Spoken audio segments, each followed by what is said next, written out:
প্রিয় বন্ধুরা, আজকে এই আমার পাশের যে চিঠিটি দেখাচ্ছি, সেই চিঠি মোতাবেক আমি ওই সম্পদের হিসাবগুলো ফিল আপ করে আপনাদের সামনে উপস্থাপনা করব, পয়েন্ট টু পয়েন্ট দেখাবো।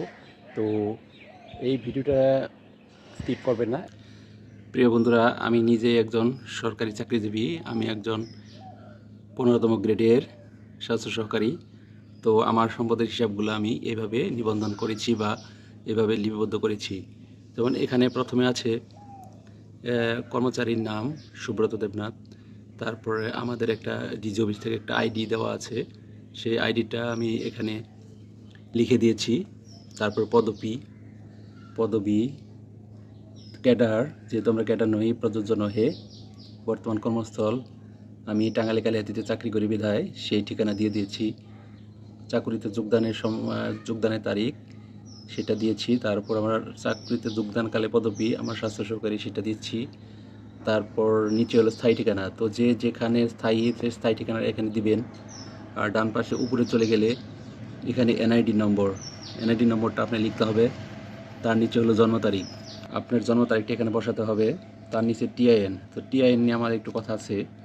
টিআইএন ছাড়া কোনো কর্মচারী এখন থাকতে পারবে না, কারণ আপনি যদি টাকা নাও থাকে, আপনি যদি ঋণগ্রস্ত হন, তো আপনাকে জিরো রিটার্ন সাবমিট করতে হবে। আপনার এই নিয়মটাকে ফলো করার জন্য অবশ্যই আপনার টিআইএন থাকা জরুরি। এই জন্য টিআইএনের অপশনটা আছে, প্রত্যেকে এটা ফিল আপ করতে হবে। তারপর বেতন স্কেল আমার বর্তমানে আমি ৯,৭০০ থেকে ২৩,৪৯০ বেতন স্কেলে আসছি এবং মূল বেতন ১৮,৩৯০। আমার মোবাইল নম্বর, আমার ইমেল নম্বর, তারপর বর্তমান ঠিকানা। তো বর্তমান ঠিকানা আমি স্থায়ী ও বর্তমান ঠিকানা এক বিধায় আমার স্থায়ী ঠিকানার সাথে বর্তমান ঠিকানা একই হয়ে গেছে এখানে। আর নিচে একটি অপশন আছে, দেখুন, পরিবারের সদস্যদের স্ত্রী, স্বামী, সন্তানের বিবরণ। এখানে মা বাবার তথ্য দেওয়া যাবে না, এখানে আপনার স্ত্রী এবং আপনার সন্তানদের তথ্য দিতে হবে। তো আমার স্ত্রীর নাম দিয়েছি এখানে এনআইডি নম্বর, জন্ম তারিখ, সম্পর্ক, পেশা যেহেতু আমার চাকরি একজন প্রাইমারি শিক্ষক, তো ওনার তথ্য দিয়েছি। কর্মরত হলে ওনার অফিসের ঠিকানা, ওনার স্কুলের নাম সহ ওনার পদবি দিয়েছি। তো তারপর আমার ছেলের জন্ম নিবন্ধন, জন্ম তারিখ, তারপরে সম্পর্ক, সন্তান, ছাত্র, প্রযোজ্য নহে। আর যেহেতু উনি কোনো পেশায় নাই সেহেতু প্রযোজ্য নহে। তারপর আছে আমার আরেক ছেলে, তার জন্ম নিবন্ধন, জন্ম তারিখ, সন্তান, যেহেতু ছাত্র নয় সেক্ষেত্রে প্রযোজ্য নহে বসবে, এবং ওনার পেশা বা অফিসের ক্ষেত্রে প্রযোজ্য নহে, পেশার ক্ষেত্রে প্রযোজ্য নহে বসবে। তো এবার আমরা চলে যাব দ্বিতীয় পৃষ্ঠাতে আছে সম্পদের খ অংশ, স্থাবর সম্পদ। স্থাবর এবং অস্থাবর দুইটা অংশে বিভক্ত। তো স্থাবর সম্পদ এখানে কি লেখা আছে? এখানে লেখা আছে সম্পদের বিবরণ, কৃষি, অকৃষি, অবস্থান, জেলা, উপজেলা, থানা, মৌজা, খতিয়ান, দাগ নং, হোল্ডিং, এগুলো বসাতে হবে। আমি সেই মোতাবেক এখানে বসিয়েছি প্রথম করে। যেহেতু জমির ক্ষেত্রে আমার প্রিন্ট পর্চাতে কৃষি অংশে লেখা আছে, অকৃষিতে কোনো জমি নাই, এজন্য অকৃষিতে কোনো জমি আমি রাখি নাই। তো আমরা দুই ভাই, এজন্য টোটাল জমির অর্ধেকাংশ আমি মালিক বিদায় টোটাল জমি যোগ করে 2 ভাগ দিয়ে অর্ধেক অংশ বসিয়ে দিয়েছি। অর্জনের ধরন উত্তরাধিকার, যেহেতু আমার পিতার সম্পত্তি, আমি নিজের কোনো ক্রয় করা সম্পত্তি নয়, যার নামে অর্জিত। যেহেতু উত্তরাধিকার সূত্রে আমি পেয়েছি সেহেতু আমার নামে নিজ নামেই দেওয়া হয়েছে। অর্জনের তারিখ ও অর্জন মূল্য উত্তরাধিকার সূত্রে মালিক, যেহেতু আমি কিনি নাই বা এটার কোনো দাম আমি আপাতত মূল্য নির্ধারণ করার প্রয়োজন নাই, আমি উত্তরাধিকার সূত্রে পেয়েছি আর কি। ক্রয় হলে অর্থের উৎস, প্রযোজ্য নয়, যেহেতু আমি কিনি নাই উত্তরাধিকার, তাই সেহেতু আর কোনো কারণ হয় না আর কি। তো কৃষি জমির অকৃষিতে ডট দিয়ে দিয়েছি। তারপরে দেখুন ইমারত, যেহেতু আমি একটা বিল্ডিং দিয়েছি, সেই বিল্ডিং, এখন ইমারত আর ফ্ল্যাটের মধ্যে পার্থক্যটা আমি একটু বলতে চাচ্ছি। ইমারত হলো আপনার পূর্ণাঙ্গ একটি বিল্ডিং, যার ভূমি থেকে শুরু করে বিল্ডিংয়ের প্রতিটা তলা পর্যন্ত আপনি নিজে মালিক। আর ফ্ল্যাট হলো একটা বিল্ডিংয়ের একটা অংশ, ওই যে জমির উপর নির্মিত সেই জমির একটু অংশ এবং ফ্ল্যাটের একটা অংশে মালিক বিদায় সেটাকে ফ্ল্যাট বলে। ফ্ল্যাট আর ইমারতের পার্থক্য এটাই। তো এখানে আমার যেহেতু আমার বাড়িতে দিয়েছি, আমার ঠিকানা সহ খতিয়ান, হোল্ডিং নম্বর এখানে দেওয়া আছে। হোল্ডিং নম্বরটা ভূমি অফিসের হোল্ডিং নয়, এটা অন্য কোনো হোল্ডিং নয়। শতাংশ, যেহেতু কত শতাংশ, 3% জমির উপর 1044 বর্গফুট আমার বিল্ডিংটি।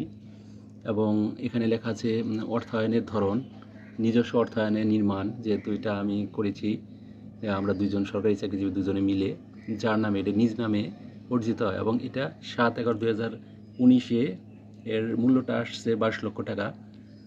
তো সেই ক্ষেত্রে কিছু জমি আমি বিক্রি করেছিলাম এবং নিজ ও স্ত্রীর বেতন মিলে এই বিল্ডিংটা আমি করেছি।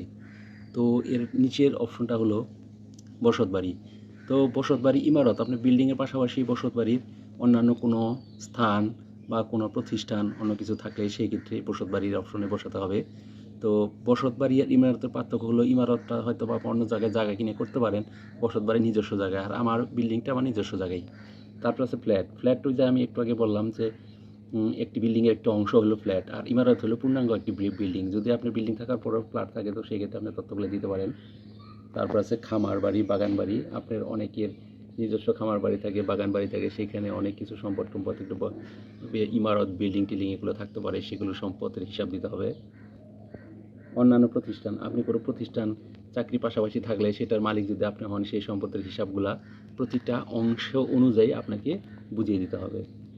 এরপর অন্যান্য, আপনার এই সকল ছাড়াও আপনার কোনো কিছু থাকলে যেটা আপনার পয়েন্টের মধ্যে পড়ছে না কিন্তু আপনার আছে, তো সেই সম্পদগুলো এখানে লিখে দিতে হবে। তো এখন আমরা তৃতীয় পৃষ্ঠায় চলে যাব। এখানে আছে অস্থাবর সম্পদ। অস্থাবর বলতে যাহা কিছুটা অস্থায়ী বা যখন তখন হস্তান্তরযোগ্য এই ধরনের সম্পত্তি সাধারণত বোঝানো হয়। এখানে অলঙ্কার আদি, যেহেতু নিজ নামে আমার শ্বশুর আমাকে 1 ভরি স্বর্ণ দিয়েছে বিয়ের সময়, তো সেই স্বর্ণ, সম্পদের পরিমাণ, সম্পদের ধরন, দান, সম্পদের বর্তমান মূল্য এবং শ্বশুর কর্তৃক উপহার কীভাবে এটার উৎস, এটা সব কিছু দিয়ে দিয়েছি। তো এখানে আছে হলো স্টকস, শেয়ার। যেহেতু স্টক শেয়ার এগুলো আমার নাই, তো সেই ক্ষেত্রে আমি দিই নাই। যদি কারো থাকে তাহলে উপরোক্ত পয়েন্ট অনুযায়ী আপনি দেখে দেখে ফিল আপ করতে পারেন। অনুরূপভাবে নিচে আছে, অনেকে আছে প্রাইজ বন্ড বা বিভিন্ন লটারি টটারি কিনেন, সেই ক্ষেত্রে যদি আপনার কোনো টাকা সঞ্চিত থাকে সেগুলা তথ্য হয়ে গেলে অনুরূপভাবে দিবেন। প্রতিটা যেভাবে ফিল আপ করবেন ঠিক একইভাবে আপনার কোশ্চেনগুলো করা হয়েছে সেভাবে দিবেন। বিমাটাও তাই, কার নামে বিমা আছে এবং সেই বিমা কত টাকা, কীভাবে কিস্তি দেন এবং টাকার উৎস কোথায়। তার নিচে আছে হলো নগদ ব্যাংকে গচ্ছিত অর্থ। যেহেতু আমার চাকরি করি, আমার অ্যাকাউন্টে 10,000 টাকা আছে, তো সেই টাকাটা আমি এখানে বুঝিয়ে দিয়েছি। উপরে আছে হলো আপনার অর্থায়নের ধরন, যেহেতু বেতনের অর্থ কত টাকা আছে এবং কোথা থেকে উৎস সেটা আমি বেতনের অর্থ হিসেবে বুঝিয়ে দিয়েছি। তার নিচে আছে হলো আপনার এফডিআর বা ডিপিএস। আপনার যদি কোনো ডিপিএস থাকে সেখান থেকে অর্থ আসতেছে, সেক্ষেত্রে আপনি সেগুলো আপনি দিতে পারেন। তো যদি না থাকে তাহলে আপনি ডট ডট দিয়ে দিবেন। তারপর জিপিএফ, যেহেতু আমি সরকারি চাকরি করি, আমার একটা জিপিএফ অ্যাকাউন্ট আছে, আমার চাকরি বেতন থেকে কিছু কিছু টাকা কাটে নিজ নামে, এবং এ পর্যন্ত কত টাকা কেটেছে এবং কত টাকা আছে, উৎস কোথায়, বেতনের অর্থ, এগুলো সব তথ্য আমি দিয়ে বাকি মন্তব্য করে ডট দিয়ে দিয়েছি। মোটরযান আমার একটি মোটরসাইকেল আছে 110 সিসি, তো নিজ নামে মোটরসাইকেলটি ক্রয় করেছি এবং 1,33,000 টাকায় নিজ ও স্ত্রীর অর্থের বিনিময়ে আমার স্ত্রী এবং আমার বেতন থেকেই এটা কেনা হয়েছে। ইলেকট্রনিক্সে আমি নিজে কিনেছি টিভি এবং ফ্রিজ ক্রয় করেছি প্রায় 70,000 টাকা নিজ ও স্ত্রীর বেতনের উৎস দুইজনের বেতন থেকেই, এবং বাকি ফার্নিচারগুলো আমার স্ত্রী কিনেছে বিধায় ওনার অ্যাকাউন্ট থেকে সেই তথ্যগুলো চলে যাবে। আর যেহেতু আমার ওয়াইফও চাকরি করে, ওনার একটা হিসাব দেওয়ার অপশন আছে, তাই ওনার টাকা দিয়ে কিছু টাকা দিয়ে উনি এক্সট্রা কিছু জিনিস কিনেছে, সেগুলো ওনার অ্যাকাউন্ট থেকে চলে যাবে। এরপরে নিচে আছে দেখুন আগ্নেয়াস্ত্র, যেহেতু এটা আমি ব্যবহার করি না, এগুলোতে ডট দেওয়া হয়েছে। তো এই ক্ষেত্রে অস্থাবরের ক্ষেত্রে অন্যান্য ক্ষেত্রেও ঠিক তাই, যে যে জিনিসগুলো এখানে উল্লেখ নাই কিন্তু আপনার আছে, তো সেগুলো আপনি এখানে বসিয়ে দিতে পারেন। এখন আমরা পরের পৃষ্ঠায় চলি। সর্বশেষ পৃষ্ঠায় বলা আছে এখানে দায় মানে আপনার সম্পদ আছে কিন্তু আপনার কাছে কে পায়, বা ঋণের একটা অপশন এখানে সংযুক্ত করা হয়েছে।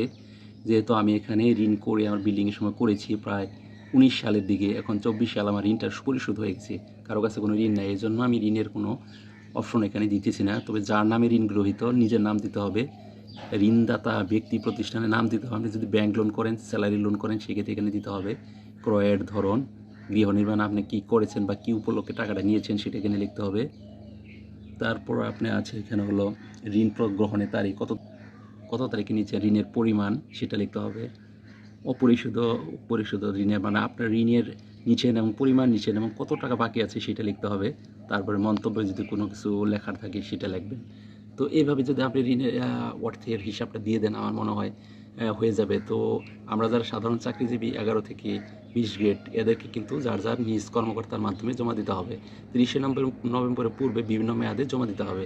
তো শেষে আছে আপনার স্বাক্ষর তারিখ, আপনার নাম, পদবি, এগুলো দিয়ে আপনার ফর্মটা পূর্ণাঙ্গভাবে ফিল আপ করতে পারেন।